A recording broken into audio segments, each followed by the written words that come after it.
Chapter 6. A Rivalry is Born. Joe Seeger versus Christopher Johnson.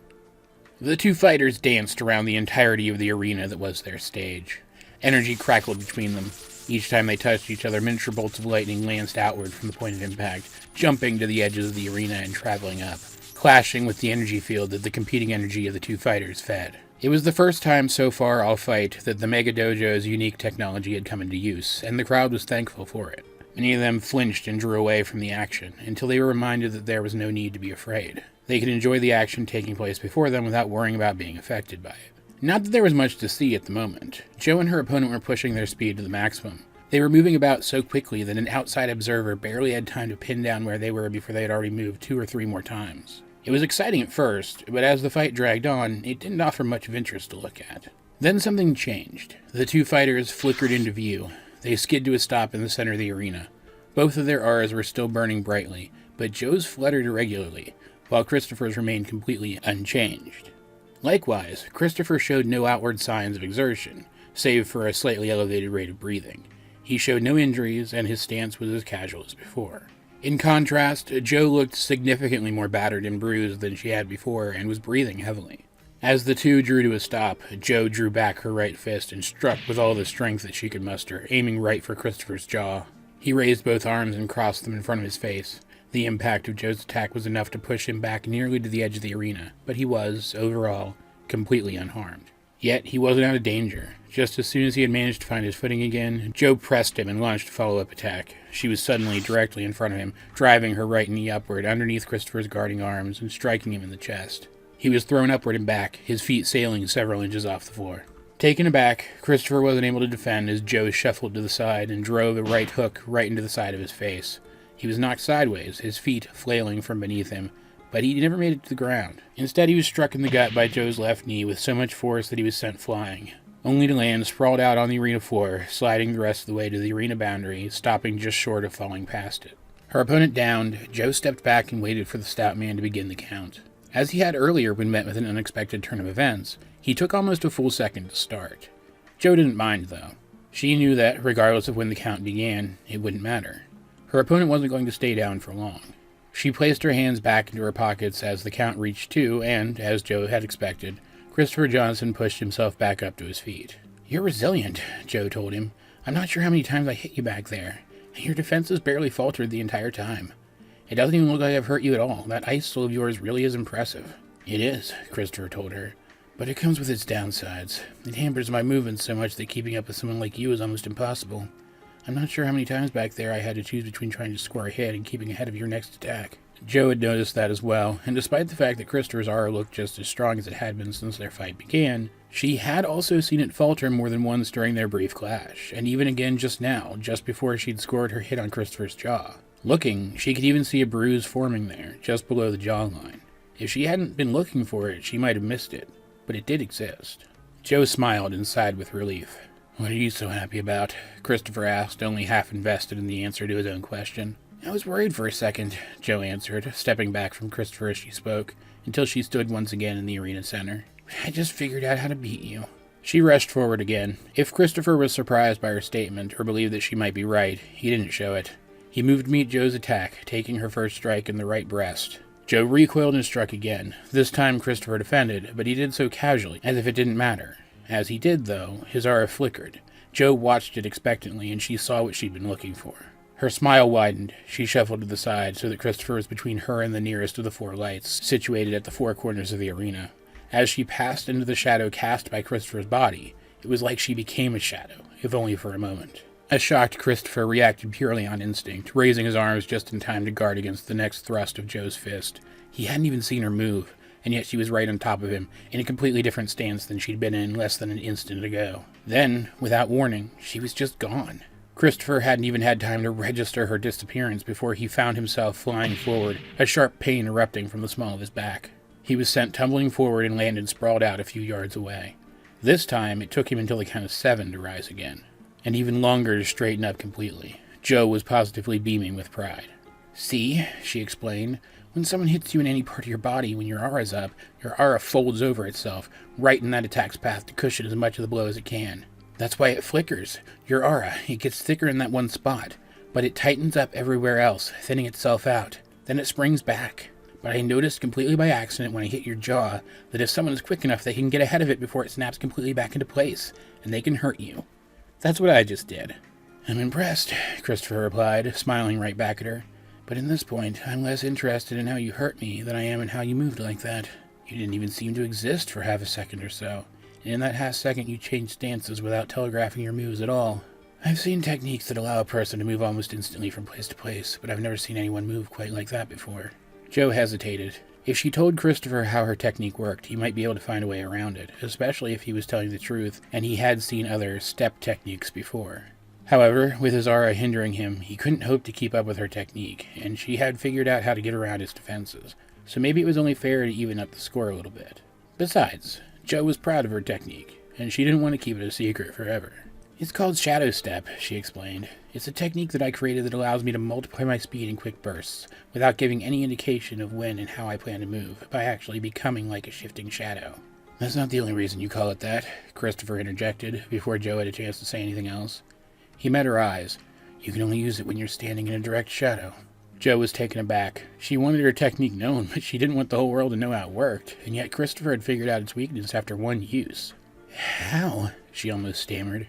I noticed, Christopher replied, that you repositioned yourself so that, when we clashed again, I would be directly between you and the light. Then you disappeared as soon as you stepped into my shadow. Hearing the name that you gave it just proved me right. You have a shadow soul, an unnatural type soul, and you figured out how to use it to make yourself faster in the shadows. Jo took a step back. She felt like someone had dropped a rock in her stomach. It was no big secret that she had an unnatural soul, a soul that manifested itself with powers that don't exist in nature. A soul born of self-doubt and denial. It was no big secret, but she didn't go around announcing it either.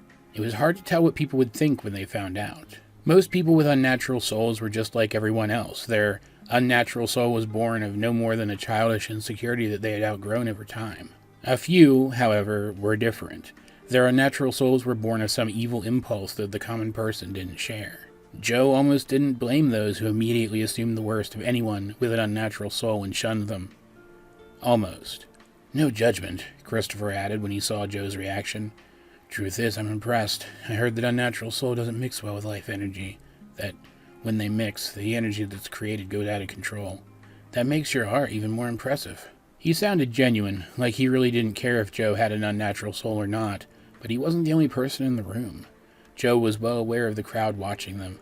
They had heard everything that Christopher had said.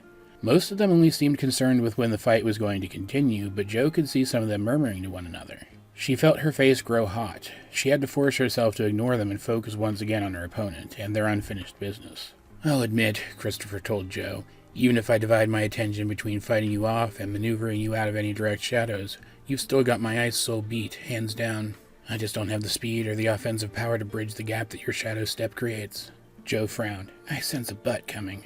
But, Christopher explained, like you, I have a soul that isn't entirely normal. The energy surrounding Christopher changed. Jo felt it first. Up until that moment, Christopher's presence had felt cold, distant, and guarded.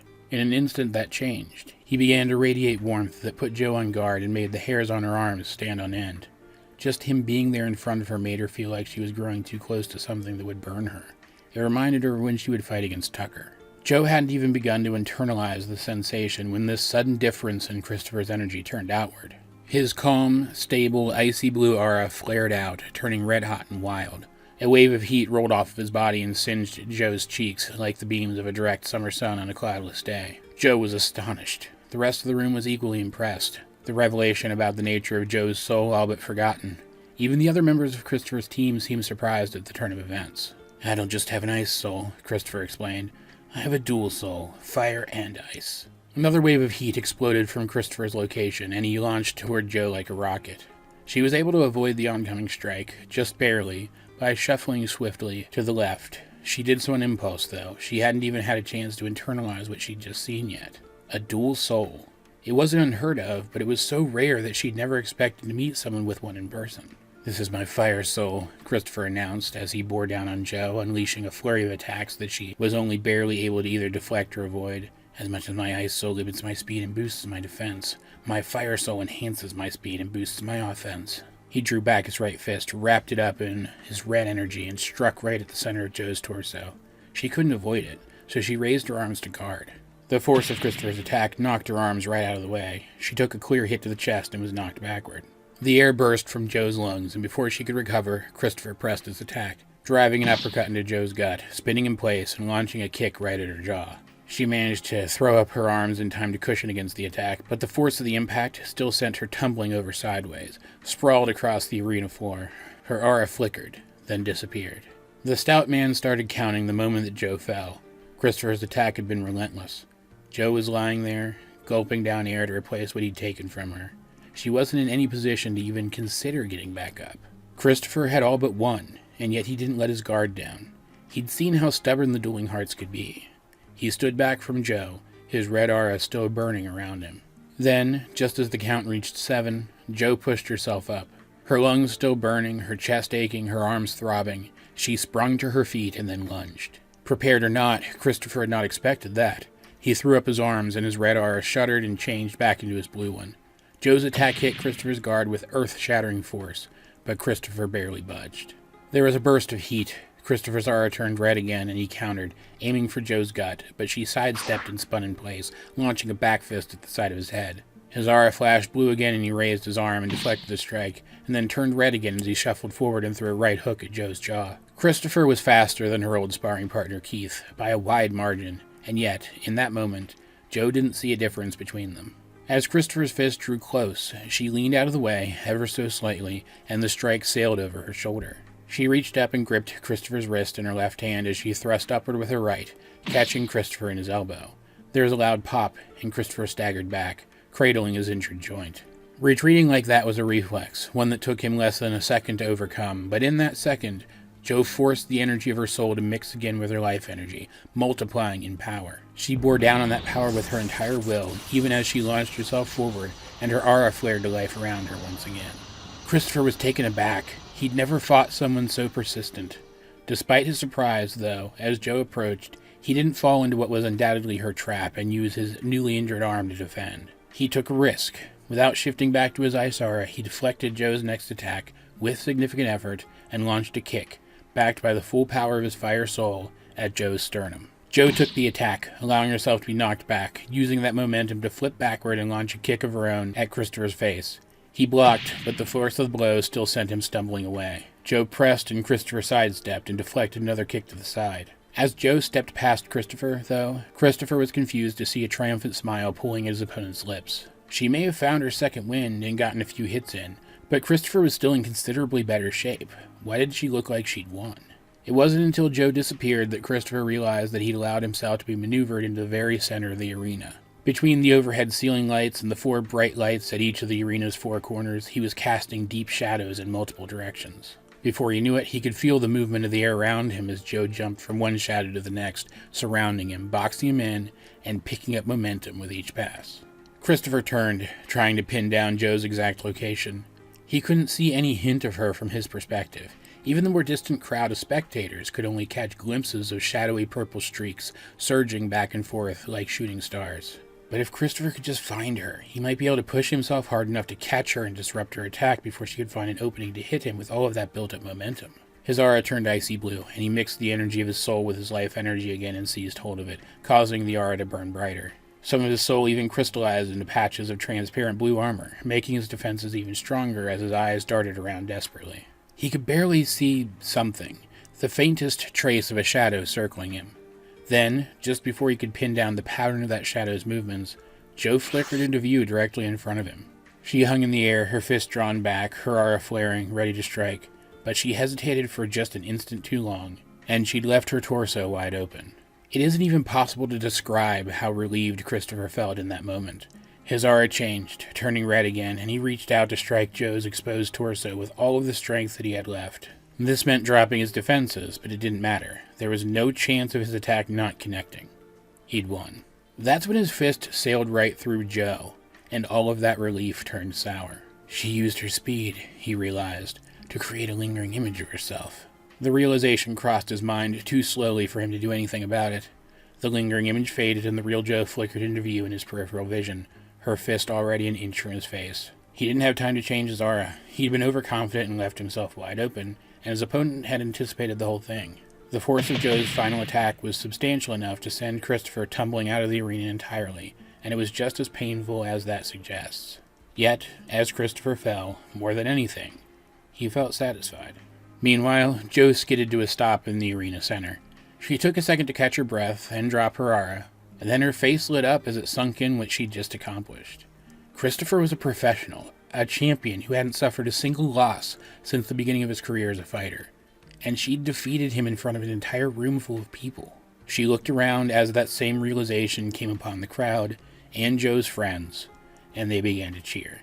Nothing seemed real. Joe couldn't remember a happier experience. She had been happier before, but in that moment, she couldn't remember when.